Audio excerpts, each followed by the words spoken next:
Truth is making a comeback. America's Top Stories with Lisa K. Donner.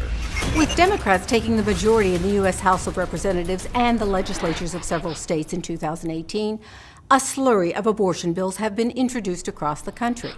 Democrats are trying to ram through their abortion rights protection bills, even as Republicans bring in their own heartbeat bills and the like, with it looking more each day as if Ruth Bader Ginsburg will be replaced. In President Trump's first term, Democrats nationwide scramble to codify abortion as a right in state laws before Trump can stack the Supreme Court in his favor and possibly overturn Roe v. Wade.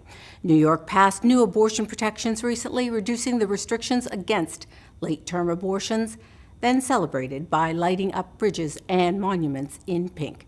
Virginia Democrats tried to follow suit and only narrowly failed.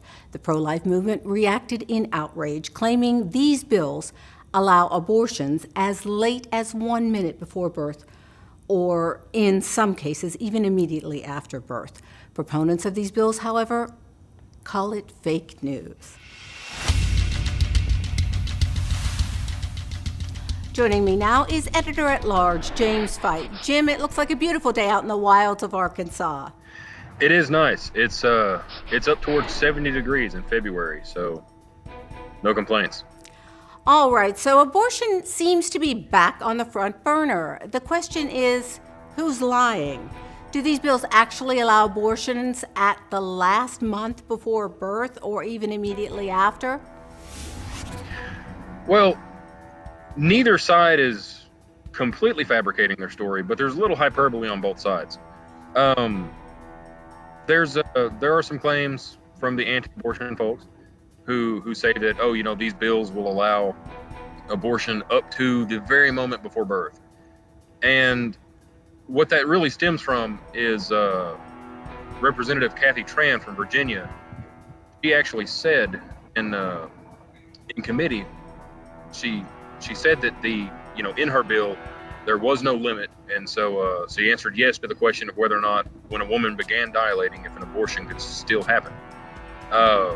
Of course, the rebuttal to that is the very moment before birth, you're either in delivery or you're in the middle of a C-section already. So there's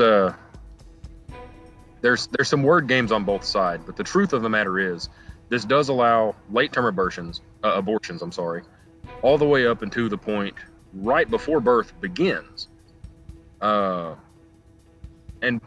not, despite what the Virginia governor goofed and said, not actually after birth.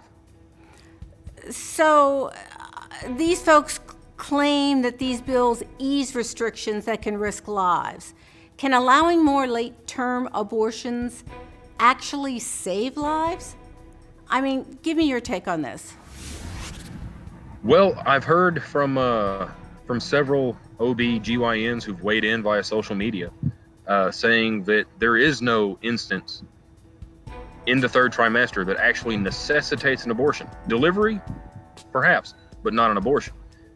We're talking about a stage of development where if the baby has a chance to live, it can live in or out of the womb in NICU. But what about those that aren't expected to survive birth anyway, Jim? Sometimes, it sounds horrible to say, but sometimes babies die. There are complications, and sometimes, no matter how hard you try, they don't make it. That's really no different from anyone else. If I were in a car accident or a small child were in a car accident, maybe we'll survive, maybe we won't, and it won't be the doctor's fault if they do everything they can and the victim doesn't make it. Saying that, well, we should have an abortion because the baby's probably not going to live anyways. It's like saying that, hey, let's not even bother trying to keep this person alive who's had this car accident because, well, their chances aren't good anyways. And the doctors aren't always right. There are cases where infants who are given no chance of survival are born and live, and other times they don't. My mother actually knows a couple who had a child, and they were told that their child, by the way, was born with only half a heart, and they were told that it would be a miracle if that baby lived 3 hours after birth, and they were actually advised to abort. They refused, of course, and that baby celebrated its second birthday in December. I've actually seen video of the first time little baby Nixon got to go home, and just the idea of the car seat cracked him up. He was just laughing. It was great. You can't ever say this baby is 100% going to die. And if it's already dead, well, that's not abortion now, is it? Jim, finally, I guess I'm perplexed as to why this is, coming up now. I mean, abortion seemed to be an issue that, well, I won't say that it was settled, but it wasn't very much in the news until recently. Now, what fueled New York and Virginia, in your opinion? I think two things, really. One, the Democrats winning majorities in the U.S. House of Representatives and in legislatures in several states, for one thing, kind of gave them the power to really start pushing these bills. But also the risk, if you will, that Ruth Bader Ginsburg will have to be replaced during Donald Trump's first term. It has progressed to sort of a panic that, oh no, we have to get these abortion protections passed now because one more conservative and they'll overturn Roe v. Wade. As to whether or not that would actually happen, only time will tell. Now, this is such a ghoulish topic, really, but I did want to end on a high note.